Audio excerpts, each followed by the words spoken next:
We arrived in New York City Monday night, just right before midnight. All 11 of us, right? Or, no, not all. No, not all. The 8 of us did. Well, on the same flight. 9. Took a photograph. Yeah, 9. Took a photograph. Multiple photographs. Took a selfie as we got off the plane. Just missed. Oh, our story was just missed having the pilot photobomb us by lifting his hat. You can see if you look on our page, his hat is just beginning to be raised up. And so at any rate, we had a total blast and wound up losing to Good Morning Football. But I do believe in what I said, that being nominated really means a lot to us. Yeah. And we greatly appreciated being there and seeing our friends at the Dan Patrick Show and just seeing some other old friends and Del Tufo knowing everyone in the room. It was crazy. It was because great. We were looking around like, I don't really know that many people here, and Mike is just bebopping around like he's the mayor. One of the greatest oddities of the evening is that Del Tufo and Feller both showed up in a Kangol. Wondering if that was something that we even put out a Twitter poll, right? Which one? Was it intentional or they're denying that they didn't get together? As Del Tufo showed up in crushed velvet. And these like shades. The fact he that had on. that jacket, when we went to Miami for the Super Bowl in 19, I took Mike shopping to the mall. Right. We were over here in Culver City, and we bought that jacket then. Did Susie take that picture that we put up there? She did, right? I had her text me the photos this morning. Oh, okay, cool. So, yeah, and I'm just glad that Ashley and Liz, who are from Central Talent Booking, who book all the celebrity guests on this program, Liz, our co-EP, being out there, I'm glad that they were surrounding me, because if they didn't, me in my pinstripe suit with 2 guys in Kangols with shades on, it would have looked like I was bringing my protection with me, not my audio crew. So you swear that you did not plan that? You just showed up to the Emmys and you're like, you're wearing the same hat? Same outfit. I went to his room to borrow some shaving cream, saw his outfit. It was close enough to mine, and then I wore a Kangol hat for the first time because he had an extra.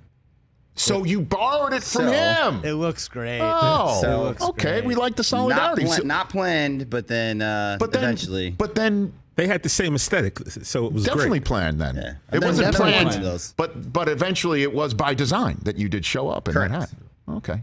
Who won the poll? Planned or denied? Denial won the poll, 84%. So you denied that it wasn't planned, but then you did actually design it. Correct. No, that's weak. And I also posted a picture of you and Jeff Passan, whose hair he's got the greatest. He's got the greatest part in the history even of more art. impressive. Oh my person. God! Jeff Passan's pomade would absolutely be if we had if we're in a fantasy baseball, right? That's it. Jeff Passan's pomade. At one point, he and Darlington were standing next to each other, and we had like a hair off. Well, it was almost like the Sharks and the Jets, us two versus them two. Like, you know, those guys with the hair, and us most decidedly not. Bomani Jones much taller in person. And then Bomani Jones, we saw him, and he told us that he was announcing not only the best studio show, Daily Show, our category, but mine personally is the best studio host. Yeah. And you know, I handed him it was a my wallet to keep it fair. Yeah. He did not accept it, but he came out and just, again, those awards wound up being at the very end of the night. Yeah. Like the last couple. Oh, God. So it was almost 3 hours long by the time that we got there to those 2 awards.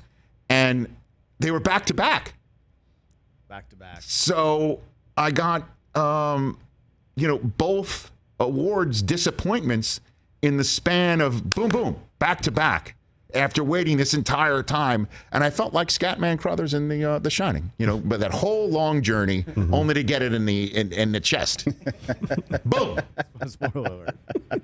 And all I kept thinking to myself is for that 2 minutes. That 2 minutes. It could have been. The other way around. I'm the king of the world. What could have been? I'm like, I stand astride the entire sports television industry. Yeah, you would have Giannis, just trophy in both hands up there. Boom, boom. And see, what you didn't know is, so we were up in the mezzanine, and right like about, I'd say like 2 categories before, we all made our way down to the side of the stage just in case. So we were going to bum rush just in case. So I was recording they had a TV right outside. We were ready. Recording, we were ready, and then, you know, Good Morning Football won, and everybody. And so that's why you guys were already congregated We were out in the already lobby. together. Because as soon as Tarico won Best Studio Host and was done with his speech, you know, because again, it was a long night. And Susie and I go way back with Tirico. She was Mike Tirico, the sideline reporter of Mike Tirico's play-by-play team for college football on ABC. Right. Once again, Susie knowing somebody almost as long as I do, if not longer. The last thing I'm going to do is, even though now there was no more drama for the rest of the night, get up in the middle of his speech to make it seem like I'm in protest, which was not happening. So as soon as Tirico's speech was over, I got up and left, and I thought we would have to wait for you guys, but you were already gathered. We were already gathered. We were gathered. Like, because if they had called us, we were all coming out. So now the last question is going to our post show gathering downtown in Tribeca. How we were going to get there and whose Uber were we going to go on. And it was either a coin flip between me and Susie. And I got it. I got the Uber. Okay. This is great. Okay. So now it's cold outside. It's like 50 degrees outside. And we're, all dressed in evening wear. Susie's cold. So is, everyone else. Yeah. She thought about just hopping in a cab, even though I've already ordered the Uber. Oh. And I nixed it because it was on my it's on, like, I'm not canceling. It was now about the rating. I'll be very honest with you. I understand. Now, you were in the car. Jay and I were in the car with you. Up front. It was you were up front. Yep.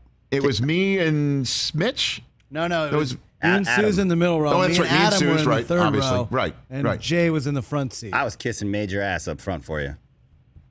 We were all like, Susie got in and she's like, "What a nice, clean car. Smells great." She's like, and you started laughing. And I just started laughing because I could see right through what was happening. And so at that point, the driver turned around thinking we were making fun of him.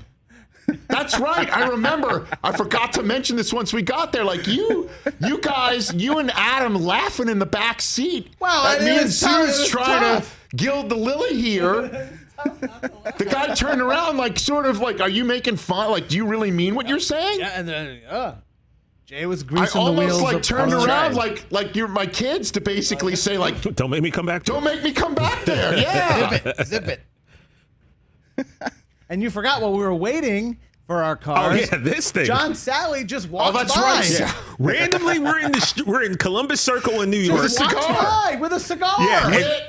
And we're just standing there waiting on the Ubers, and then someone goes, "Is that John Sally?" So and Jordan was like, "I think that looks like John Sally." So I just yell out, "Hey, Spider!" And he turns around like, "Hey, what's up, guys? What are you guys doing here?" Right. And again, Susie went up to him first because she's known him longer than I have. He was Another very one. happy to see her. Right, exactly.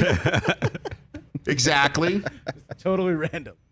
And then John Sally held court outside for like 5 minutes. I know, with but us, we had to go because the bar was closing where we were getting. And the entire ride down, Susie was on the phone just putting in our orders. Putting in orders. So you're like, you want a Maker's Mark, right? I was like, I want an old fashioned. Like Susie's like, I want a Negroni. We need 2 bottles of wine. I just know that food was delicious. Oh, amazing. Conde Verde, man. So good. That's a great spot in New York City. It helped take the pain away. Let me tell you that much. Even though there was no pain. Rich, you asked me, I made a joke. You're like, "Are you really upset?" No, I wasn't. No, you showed up, and part of it again is how long it took for us to wait. Like because we had an energy walking into that theater. The show didn't start till 7, and we showed up at 5. So we were there for like almost 2 hours before. We were getting a little pregame on. There were some pictures we took. Yeah, I drank a lot of Jameson that night. Hello to people because we haven't seen them in a while.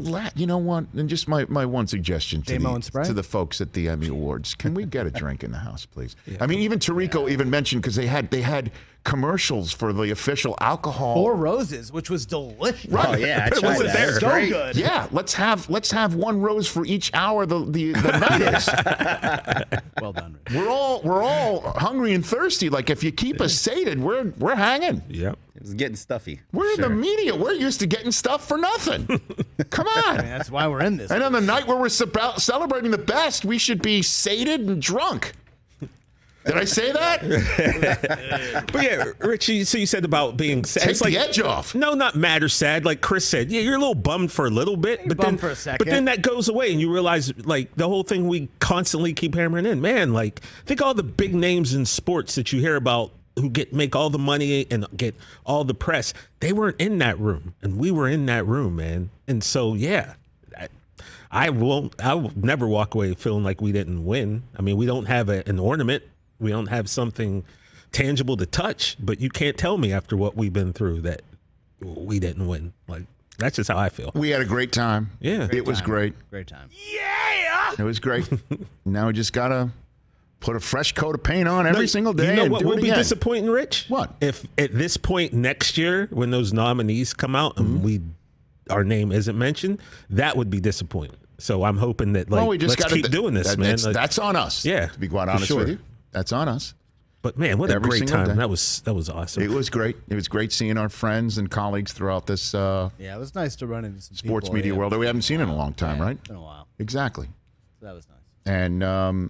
And for those people that came up to me and like, haven't seen you in a while, and I'm like, great to see you, and I didn't mention your name, I know your name.